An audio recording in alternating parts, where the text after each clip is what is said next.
A reading from the book by John Angell James. An earnest ministry, the want of the times. Motives to earnestness and the indispensable necessity of it. First, it is demanded alike by the theme and the object of it. When Pilate proposed to the illustrious prisoner at his bar the question, "What is truth?" he placed before him the most momentous subject which can engage the attention of a rational creature. And if Christ refused to give an answer, his silence is to be accounted for by the captious or trifling spirit of the inquirer, and not by any supposed insignificance of the questions, since truth is the most valuable thing in the universe, next to holiness, and it is truth that is the theme of our ministry. Even that which by way of eminence and distinction is called the truth. Take any branch of general science, be it what it may, and however valuable and important it may be considered, its most enthusiastic student and admirer cannot claim for it, par excellence, that supremacy which is implied in the definite article, the truth. Who shall adjust the claims for this distinction between the various sciences of natural and moral truth, and declare which is a rightful possessor of the throne, against the false pretensions of usurpers? Who? The God of truth himself. And he has done it, and placing the Bible on the seat of majesty in the temple of truth, has called upon all systems of philosophy whatever to fall down and do it homage. This is our subject, eternal, immutable truth, truth given pure from its divine source, and given with the evidence and impress of its own omniscient author. Oh, what are the loftiest and noblest of the sciences? Chemistry, with its beautiful combinations and affinities, or astronomy, with its astounding numbers, magnitudes, distances, and revolutions of worlds, or geology, with its marvelous and incalculable dates of bygone millions of ages, to the truths of revelation. What is dead, inert matter, with its laws of materiality, however diversified, classified, or combined, compared with the world of mind, of souls, of immateriality and immortality, and with the laws of moral truth by which they are regulated? What is nature to the God of nature? What the heavens and the earth to the glorious mind that looks out upon them through the organ of vision, as from a window that commands a grand and boundless prospect? What the fleeting term of man's existence upon earth, with its little cycles of care and sorrow and labor, compared with the eternal ages through which the soul holds on her course of deathless existence? The works of creation are a dim and twilight manifestation of God's nature, compared with the grandeur and more perfect medium of redemption. The person of the Lord Jesus Christ is itself a wonder and a mystery, which shall shine all other displays of deity into darkness. This is the Shekinah in the Holy of Holies of the temple of God's creation, towards which, as they bend over the mercy seat of his work of redemption, all orders of created spirits, from the most distant parts of the universe, reverently turn and do homage to the great God, our Savior. This is our theme, the truth of God, and concerning him, the truth of an incarnate deity, the truth of man's redemption by the cross, the truth of the moral law, the eternal standard of rectitude, the tree of knowledge of good and evil, the truth of the gospel as a tree of life in the midst of the paradise of God, the truth of immortality and of heaven and of hell, the truth couched under the symbols of the Levitical law and the predictions of inspired prophets, and fully exhibited in the Gospels of evangelists and the inspired letters of apostles.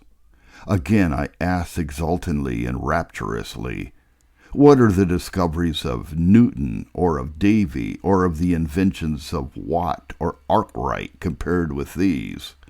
Viewing man in his relation to immortality as a sinful and mortal agent. What is art or science compared with revealed truth?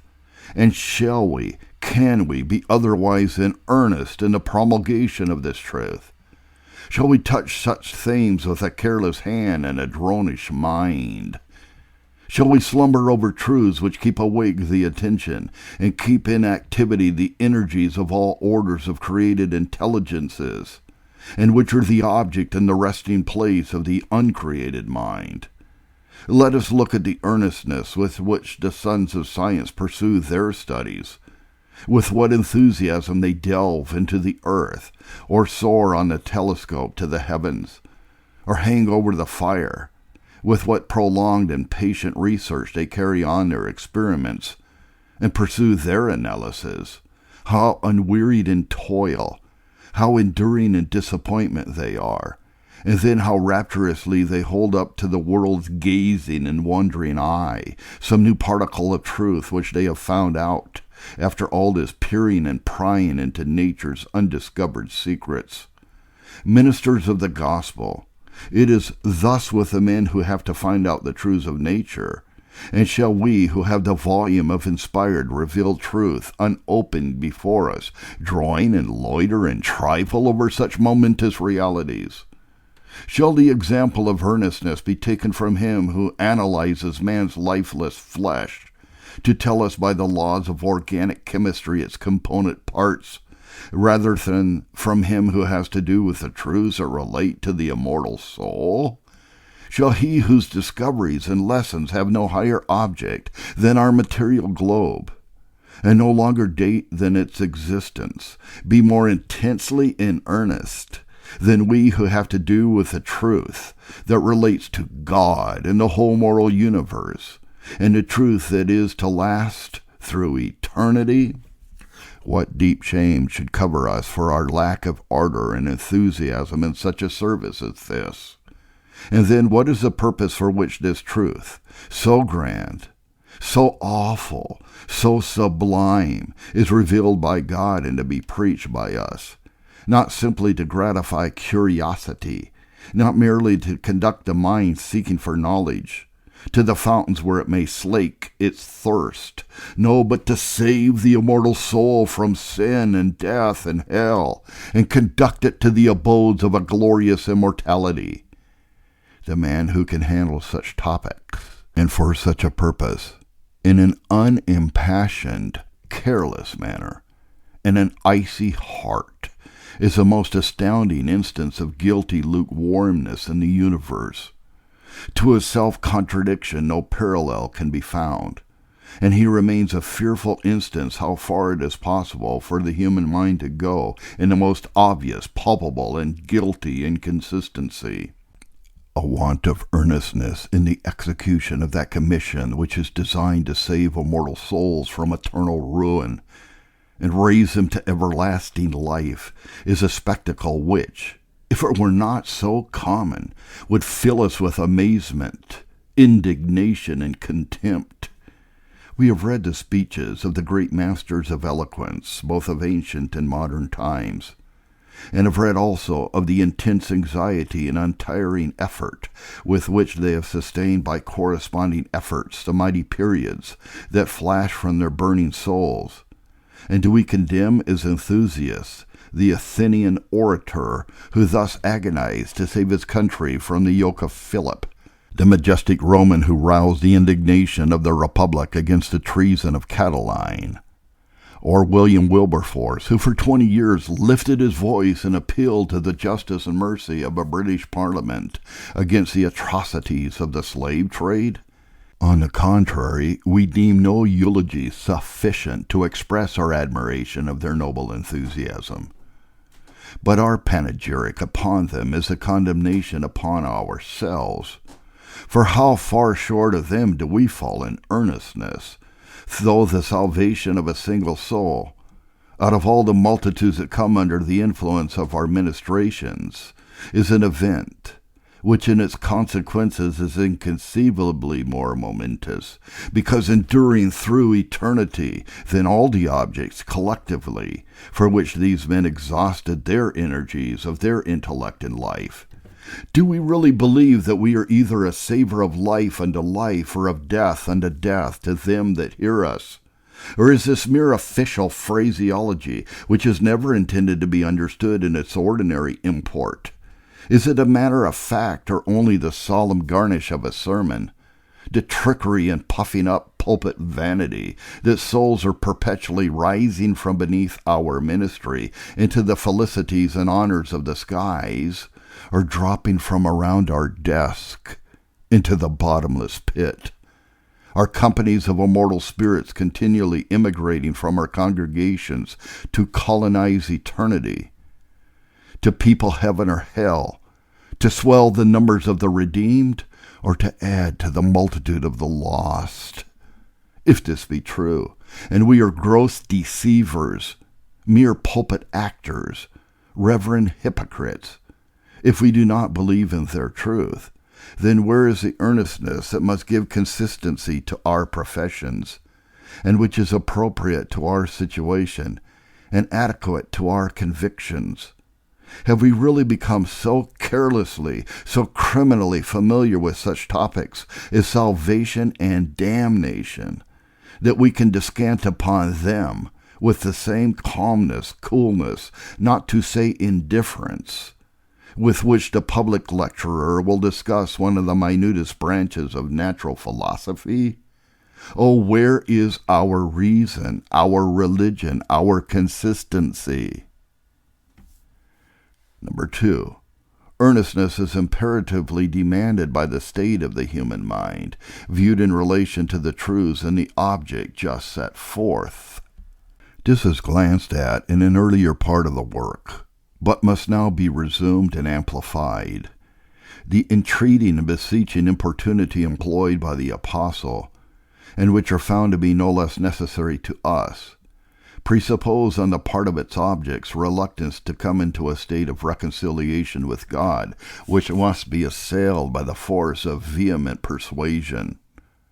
Although we have to treat with a revolted world, a world engaged in mad conflict with omnipotence, yet if the guilty rebels were weary of their hostilities, and in utter hopelessness of success were prepared, on the first offer of mercy, to throw down their arms, and in the spirit of contrition to sue for pardon, ours would be an easy mission, and we might spare ourselves the trouble of earnestness and expostulation.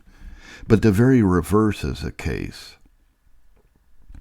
The carnal mind is enmity against God, and is not subject to the law of God, neither indeed can be.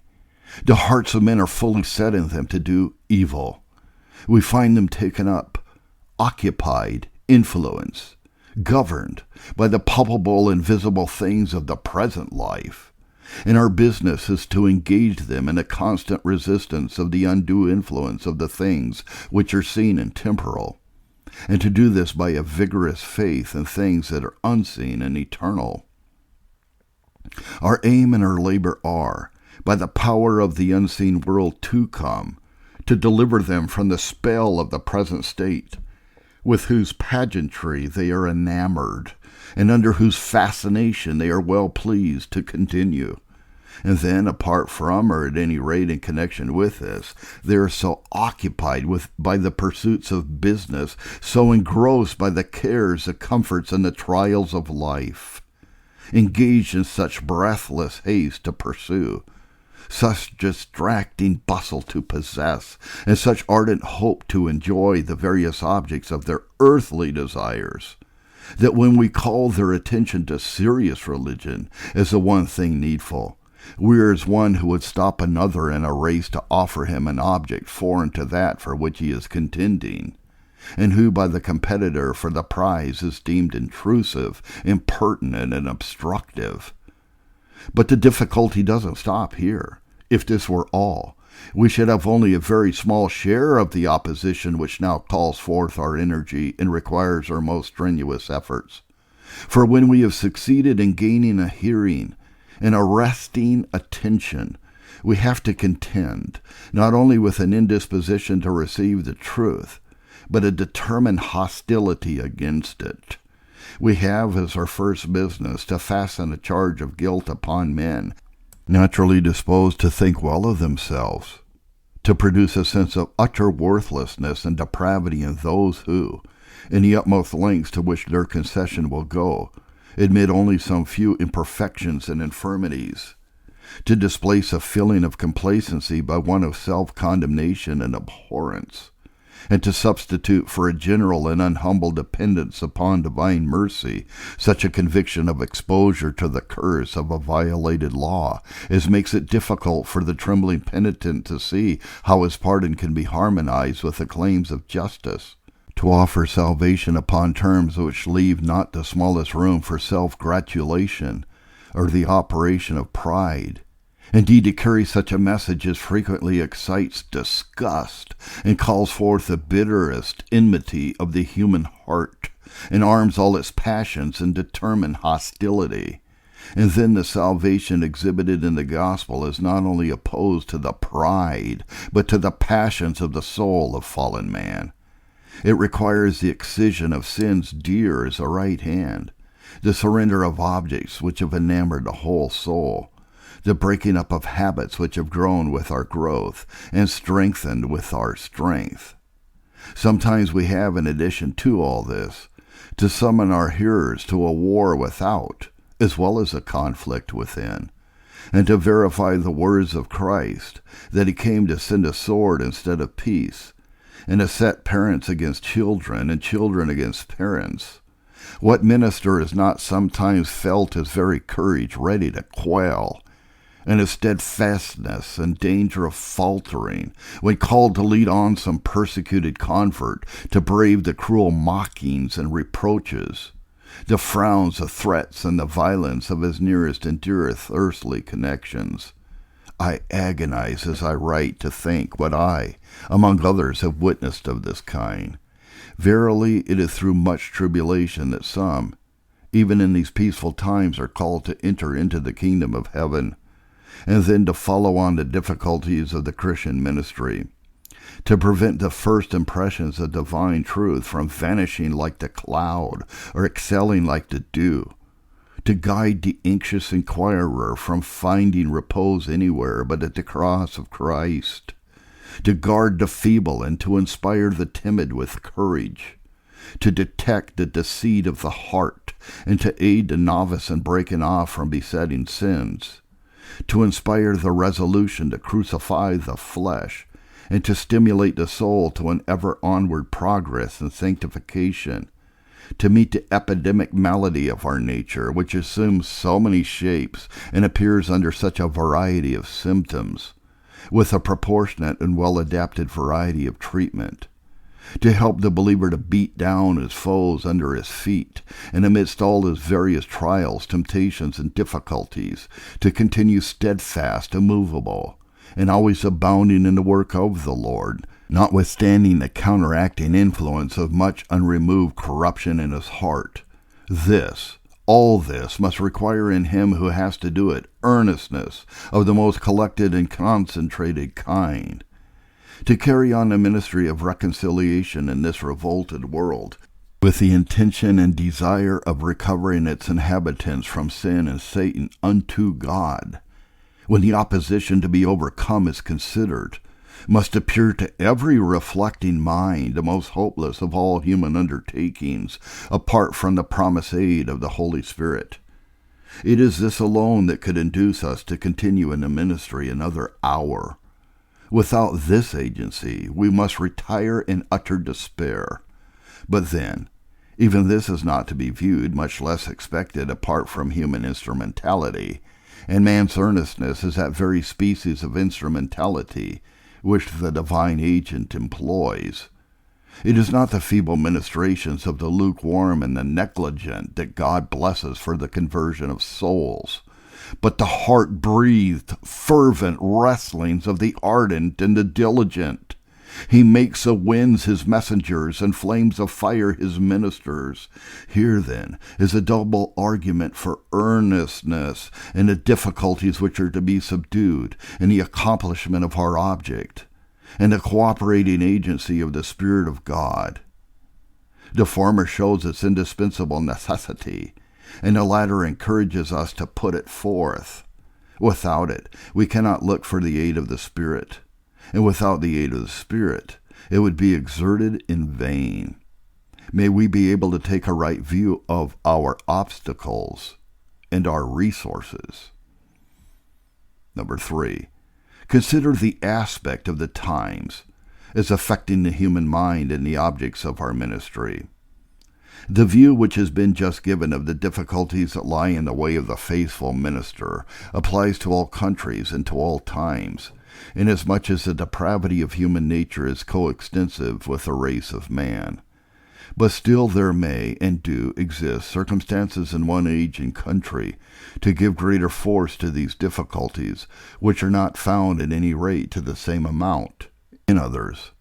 The features of our own age are strikingly impressive, and in no small degree hostile to the success of the gospel and the prevalence of evangelical piety. The sphere of human pursuits, whether we consider the active or speculative departments, is filled with unusual energy and excitement. Earnestness is a characteristic of the age. If we turn our attention to trade, we see men throwing their whole soul into its busy occupations and laboring as if their salvation in another world depended upon their success on earth. What ardor of competition! What rage for speculation! What looking about for novel schemes, and what eagerness to embrace them when offered! What hazardous and reckless gambling do we see going on all around us! And saying nothing of the multitudes who, instead of plodding onward in the beaten path of regular trade, endeavor by watching the stock market to make a bound to wealth. How engrossing are the pursuits of secular business in these days of large returns and small profits. Think of the consumption of time and the absorption of soul, which are necessary to maintain credit and respectability, and also the strength of religious principle, which is indispensable to follow the things that are just and true and honorable and of good report. How many professors are in danger of being carried away? How many are carried away by the tricks, artifices, and all but actual dishonesties of modern trade? And what but a powerful and energetic ministry can be expected to rouse and help God's professing people to bear up against and to keep in check, much more to subdue this sordid and selfish spirit? What could be sufficient but an intense devotedness on the part of ministers to make things unseen and eternal bear down the usurping power of things seen and temporal? Who but the man that knows how to deal with invisible realities and wield the powers of the world to come can pluck the worldling from the whirlpool of perdition, which sucks down so many in the torrents of earthly mindedness, or prevent the professing Christian from being drawn into it? If our own minds are not much impressed with the awful glories and terrors of eternity, we shall not and cannot speak of these things in such a manner as is likely to rescue our hearers from the ruinous fascinations of mammon. How in such an age we seem to lack a Richard Baxter, and a Thomas Doolittle, and a Jonathan Edwards, and a John Howe, and a George Whitefield, to break in with their thunder upon the money-loving, money-getting spirit of this grossly utilitarian age. Then think of the engrossing power of politics. What a spell has come over the popular mind from this source, since that tremendous outburst, the French Revolution. For more than half a century, the potency of this subject has been perpetually augmenting, till the rustic of the village, as well as the merchant of the city, the recluse student of the cloister, no less than a man of the exchange, have alike yielded themselves up to the fascinations of the newspaper, now accommodated not only to every party in politics, but to every creed and religion, and at the same time cheapened down to almost the poorest member of society. This is a matter neither of surprise, nor provided it do not thrust out other and still more important matters, of regret. It is but the constitution of our country developing the energies of its popular element. The people are claiming their share of power and influence. May they prepare themselves by knowledge and piety to exercise it rightly. Inside of this, will anyone deny that we want an earnest ministry to break in some degree the spell and leave the soul at liberty for the affairs of a kingdom which is not of this world?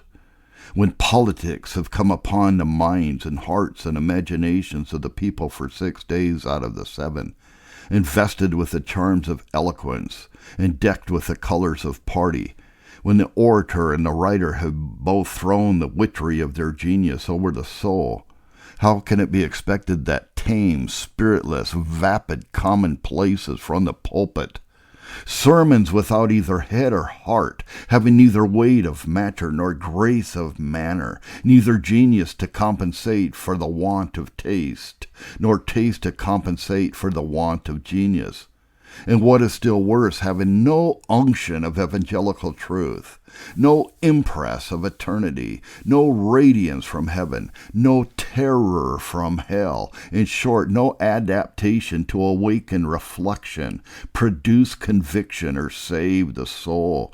How can it be expected, I say, that such sermons can be useful to accomplish the purposes for which the gospel is to be preached? What chance have such preachers to be heard or felt, or what claim have they amidst the high excitement of the times in which they live? Their hearers too often feel that in listening to their sermons on the Sabbath, as compared with what they have heard or read during the week, they seem as if they were turning from the brilliant and tasteful gaslight to the dim and smoking spark of the tallow and the rush. Another characteristic of our age is an ever-growing taste for elegance, refinement, and luxurious gratification. We cannot wonder at this, nor if it be kept within proper bounds greatly regret it. It is next to impossible that the progress of art and the increase of wealth should not add to the embellishments of life and multiply the sources of tasteful enjoyment. But then, just in proportion as we multiply the attractions of earth, is our danger of making it our all, of leaving heaven out of sight and learning to do without it. This is affecting the church, and the hardy and self-denying spirit of Christianity is in danger of being emasculated and of degenerating into a soft and sickly effeminacy. Elegance and extravagance, luxurious entertainments and expensive feasts are beginning to corrupt the simplicity that is in Christ, and amidst sumptuous buildings, gorgeous furniture, costly dress, and gay equipages, professors of religion are too much setting their affections on things that are upon the earth, and turning away from the glory of the cross to the glory of the world. Who is to call them off from this pageantry and make them by God's grace feel how vain are all these things? Who can set up a breakwater against the billows of this ocean of worldly mindedness and guard the piety of the church from being entirely swept away by a flood of ungodliness? Who but a pastor that can speak in power and demonstration of the Spirit? A man who shall rise Sabbath after Sabbath in the pulpit, clothed with a potency to throw into shadow, by his vivid representations of heaven and eternity, all these painted nothings on which his hearers are in danger of squandering their immortal souls.